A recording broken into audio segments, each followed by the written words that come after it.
News star Vinayak Bharat में आपका स्वागत है। आइए बढ़ते हैं खबरों की। बुरहानपुर में कार्यकर्ताओं को संबोधित करने पहुंचे पूर्व मुख्यमंत्री दिग्विजय सिंह और अल्पसंख्यक नेता के बीच हुई नोकझोंक। अल्पसंख्यक नेता को मंच से उतारा बाहर किया, जिसके बाद अल्पसंख्यक नेता अबरार साहब ने काफ़ी नाराज़गी जाहिर की है। अल्पसंख्यक नेता ने कहा, मुझे मंच का प्रोटोकॉल नहीं बताया गया था।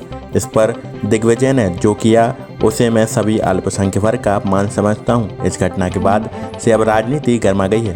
भाजपा के वरिष्ठ नेता साकिर साहब ने भी इस पर अपनी प्रतिक्रिया देते हुए दिग्विजय से बुरहानपुर अल्पसंख्यकों से सामूहिक माफ़ी मांगने की मांग कर दी है। इसके बाद ही उन्होंने सभी अल्पसंख्यकों को इससे सीख लेने ऐसा करो, सुनो, ये क्या यूथ कांग्रेस का है? हाँ, इधर बैठो। नहीं, ऐसा ठीक है, आपको जाना चाहिए, बैठना तो बैठिए। अरे क्या बात कर रहे हो, ये क्या फॉर्मेट है, क्या बात करते हो तुम? ये हो काजी क्या होते हैं? इस तरह करोगे तो नहीं चाहिए ऐसे लोग। कांग्रेस जो है तो हमारा परिवार है।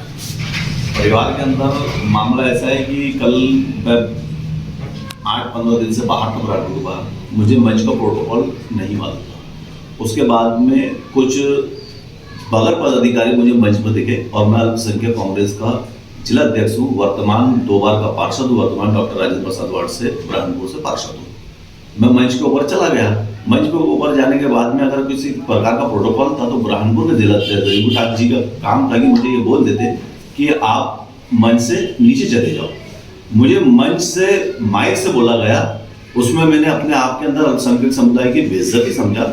इसलिए मेरी उनसे नोकझोंक हुई कि भाई आपको अल्पसंख्यक समुदाय ने कर्नाटक के अंदर अभी पूरी उससे वोट दे के आपको जीत दिलाई। उसके बाद में बुरहानपुर शहर जो है तो अल्पसंख्यकों का शहर है। इसके अंदर अल्पसंख्यकों की एक मंच के ऊपर जब अल्पसंख्यकों के बीच में आप आए हो तो मंच के ऊपर अल्पसंख्यक जिला अध्यक्ष के लिए कुर्सी होना चाहिए थी।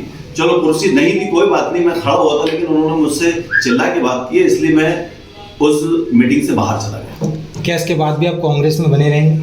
देखो, कांग्रेस हमारा परिवार है। मेरे वरिष्ठ नेताओं से भी मैंने बात किया हूँ। हमारे राष्ट्रीय अध्यक्ष जी से भी मेरी बात होना है, इमरान प्रताप गढ़ी जी से, हमारे प्रदेश अध्यक्ष अलीम भाई से बात है मेरी, अलीम सिंह जी से। अभी मेरे अगर मुझे रिस्पांस नहीं मिलता है तो फिर मैं किसी बारे में सोचूंगा। पार्टियां तो मुझे MIM, आम आदमी पार्टी, बीजेपी, मुझे बहुत सारी पार्टियों से फोन आ रहे हैं, लेकिन कांग्रेस मेरा परिवार है। पहले मैं अपने परिवार को सुधारने की कोशिश करूंगा, उसके बाद में फिर इसके बारे में। भाजपा के वरिष्ठ नेता एडवोकेट साकिर साहब ने भी एक पत्रकार वार्ता लेते हुए इस घटनाक्रम की निंदा की है और अल्पसंख्यक नेता को मन से नीचे उतारने। सर, इस पर आपको क्या कहना है? देखिए, कांग्रेस की ये नीति है। कांग्रेस मुसलमानों के साथ पिछले 70 वर्षों से यही कर रही है। कांग्रेस केवल वोट लेने के लिए मुसलमानों का इस्तेमाल करती है। कांग्रेस ने 70 साल में मुसलमानों के लिए जो कुछ किया है उसमें सिर्फ सच्चर आयोग की रिपोर्ट एक कॉपी है, अगर मुसलमान उसे पढ़ना चाहे। बुरहानपुर के अंदर अल्पसंख्यक बहुल क्षेत्र होने के बावजूद मुसलमानों का सिर्फ वोट के लिए इस्तेमाल किया जाता है और उनको अगर टिकट दिया जाता है तो कांग्रेसी उनको हराने का काम करते हैं। इस्माइल भाई का चुनाव इस बात का उदाहरण है। और दिग्विजय सिंह जी ने कल जो किया है वो उनको शोभा नहीं देता है। वो प्रदेश के कांग्रेस के बहुत बड़े नेता हैं और ये अल्पसंख्यक बहुल्य क्षेत्र है। एक अल्पसंख्यक को सार्वजनिक रूप से इस प्रकार से अपमानित करना पूरे बुरहानपुर के अल्पसंख्यकों को अपमान है। उसके लिए दिग्विजय सिंह जी को माफ़ी मांगना चाहिए बुरहानपुर के अल्पसंख्यक।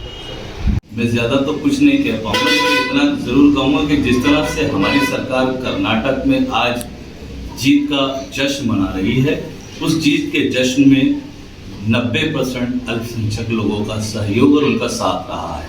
और यहाँ हमारे मध्य प्रदेश, भोपाल और बुरहानपुर के अंदर भी वही पोजीशन है जहाँ पर अल्पसंख्यकों की संख्या ज़्यादा है।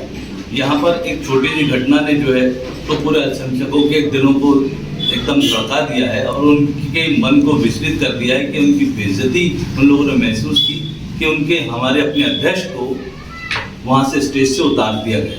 ऐसा नहीं होना चाहिए था। मैं इस बात की घोर निंदा करता हूँ और मेरे वरिष्ठों से निवेदन करता हूँ कि ये जो घटनाक्रम हुआ है इसमें इसको आगे आकर माफ़ी मांगे अल्पसंख्यक पूरे परिवार से और हमारे परिवार को पुनः फिर से जीवित करें और कांग्रेस को विजय और जीत की तरफ लेकर। माफ़ी कितने मांगनी चाहिए इसमें?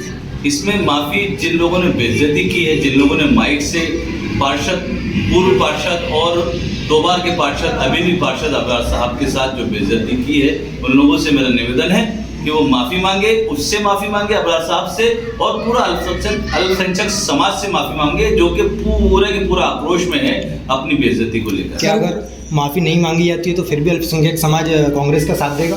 देखिए सर, ये तो कांग्रेस हमारा परिवार है, हम उसके साथ खड़े हैं, लेकिन अगर ऐसी बेइज्जती होती रही तो पूरा अल्पसंख्यक समाज लाखों हजारों की तादाद में खड़े होकर हाथ के साथ दूसरी पार्टी ज्वाइन करेगा और आगे अपने काम को जारी और जारी रखेगा।